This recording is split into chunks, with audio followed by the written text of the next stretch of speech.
Hello, in this video we are going to know about plotting a normal distribution curve in MS Excel.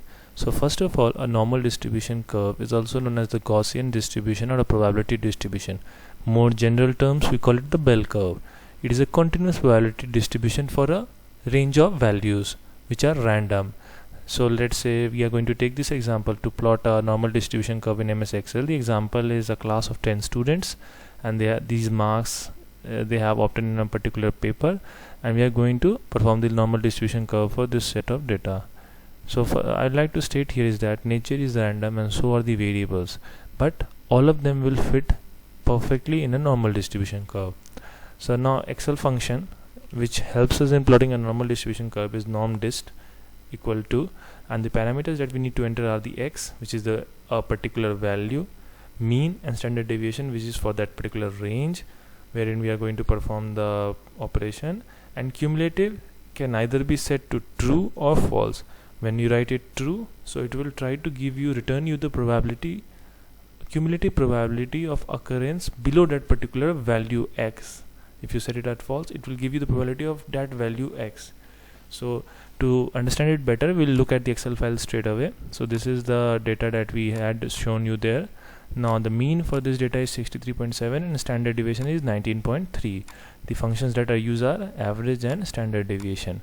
Now what we do is we perform a normal distribution. In this case we have set it as false already, so you need to enter the x. The x is of course d7, which is the value 35.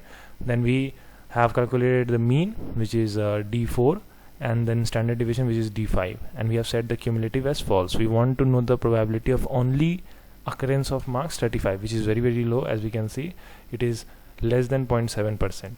now if we plot these two in a XY chart through scatter, so we'll get a particular this type of variable. Now this is all kind of messy.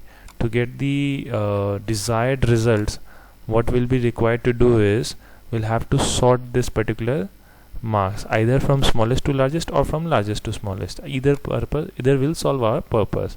So this is the normal distribution curve for this particular variable. Now we can see that the mean, which is must be around 63.7 here, so the value is highest, or the probability of occurrence of the mean is highest, and it decreases as we move away from the mean.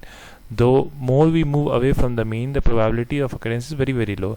Now just let us set it as true and see what difference do we get. So if we set it as true, it will show you the cumulative occurrence. Okay, so the highest probability of a person is getting marks less than 90, so the probability is 91.4%. that person will get marks below 90.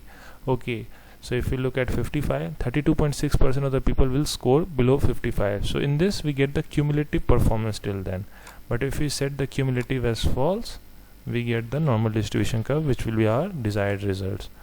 Hopefully you like it, and it will be a great use in working with random variables which are not having any particular parameter, which do not have any particular equation and are totally random in nature. So normal distribution helps in those cases.